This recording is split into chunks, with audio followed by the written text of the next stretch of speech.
Entriamo in questa villa abbandonata. C'è l'antico cancello completamente arrugginito. Qui abbiamo tutta una parte che è completamente caduta. Legno marcio per terra, travi. Vediamo se riusciamo a trovare un'entrata. La vegetazione l'ha ricoperta completamente. E siamo sotto la grande torre.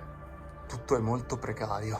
Travi di legno cadute, coppi. Sono rimaste le mura esterne, un po' quelle interne, mentre il tetto è completamente caduto. Sono anche nati degli alberi proprio all'interno dell'abitazione stessa.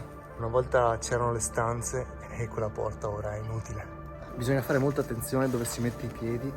Pazzesco come si impossessa la vegetazione di queste costruzioni lasciate a se stesse. Sì, sembra della frutta schiacciata, però potrebbe essere anche della cacca di qualche uccello. Era enorme, molto antica, perché parliamo del 1552, veramente molti anni. Proseguiamo. Qui c'è un pezzo di porta a terra e questo potrebbe essere amianto. Sembra di essere su Uncharted. Non so se avete mai giocato al gioco, ma in certi livelli, certe missioni, si stava in questi edifici con tutta la vegetazione. Questa pianta è legata con dello spago. Un'altra porta, altre finestre, un'altra porta superiore. Anche in questa zona è tutto crollato. Un albero decisamente molto grande. Col passare degli anni la natura si riappropria, si riprende ciò che è stato privato. Qui ci sono delle scale che portano sopra la torre. Andiamo a vedere se sono un minimo sicure. Messaggio abbastanza eloquente, però proviamo a salire un pochettino. Gli scalini sembrano in buone condizioni. Al momento non vedo nidi di api.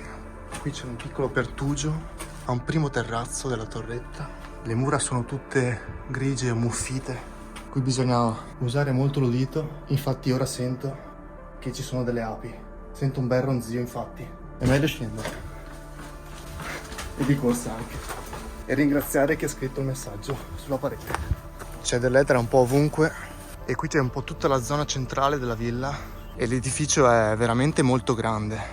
La villa è costituita da un edificio principale, la barchessa con la torretta e un piccolo oratorio. E quello che vediamo ora è praticamente la situazione dopo 3 incendi che sono avvenuti a circa metà del Novecento. Sono praticamente i resti di tutto questo grande complesso. Qui c'è anche un vecchio fusto in lamiera con dentro della spazzatura recente e in questo lato c'è una serie di graffiti. Si può vedere anche dall'erba abbastanza battuta che c'è stato qualcuno di recente. Questa è tutta la zona, sembra della stalla. Qui c'è un grosso portone. Ci sono parecchi sacchi qui a terra. Questa era proprio la stalla. Sopra dei resti delle reti, presumo che tenessero dei volatili nella parte superiore. Laggiù c'è anche un vecchio carro. Qui la struttura si è mantenuta meglio, probabilmente l'incendio non l'ha presa chissà quanto. Il tetto è fatto ancora tutto di legno, si può vedere bene che è discretamente conservato. Qui sta pieno di immondizie, sacchi, sacchetti, lattine, latte, bottiglioni di plastica. Qualche resto di elettrodomestico, questa sembra una vecchia stufa a legna o forno. Lì c'è un vecchio carro. C'è un odore fortissimo di muffa.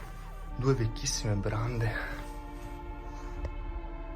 E qui il legno sopra è tutto ammuffito e marcio. Non so quanti anni possono avere quelle brande in ferro battuto arrugginito con le molle. Qui ci lavoravano parecchie persone, centinaia di persone. Qui probabilmente appoggiavano le selle di cavalli. Ci troviamo proprio nella zona delle stalle. E qui c'è proprio il resto della parola selleria. Un vecchio impianto elettrico. È tutto molto pericolante. Laboratorio. Questo carro è vecchissimo. I contatori sono accesi dell'elettricità. Si sente proprio il rumore e sono malmessi. Se quei contatori sono accesi, qualcuno utilizza. Chissà se c'è qualcuno che ci abita ancora.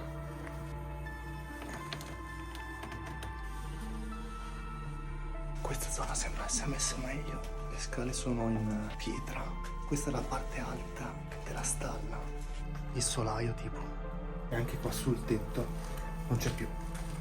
Chissà se c'è ancora qualcuno che di tanto in tanto viene qui a fare qualche festa.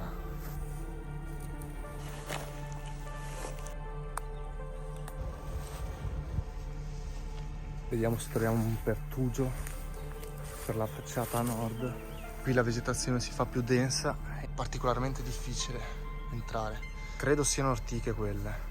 Si tratta anche della zona più malmessa, vedo ancora delle travi bruciate e parecchia vegetazione, erbe, erbacce, anche molta edera, ed è veramente molto fatiscente. Natura e ruderi su una combo particolarmente bella. C'è proprio una scala sommersa nelle macerie. E poi c'è da dire che c'è anche un'impalcatura là in fondo, quindi probabilmente hanno anche provato a sistemarla un po', a restaurarla, però hanno abbandonato tutto quanto. Qui c'è un piccolo edificio, vediamo se è raggiungibile. Qui la zona è un po' complicata, piena di spine.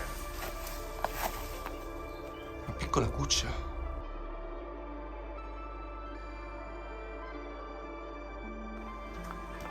Lassù c'è un altro nido di api. Qui i resti di una scala. Questo trave non so come sia appeso. Per questo breve video esplorativo è tutto. Ci vediamo nel prossimo video. Da Jack passo e chiudo.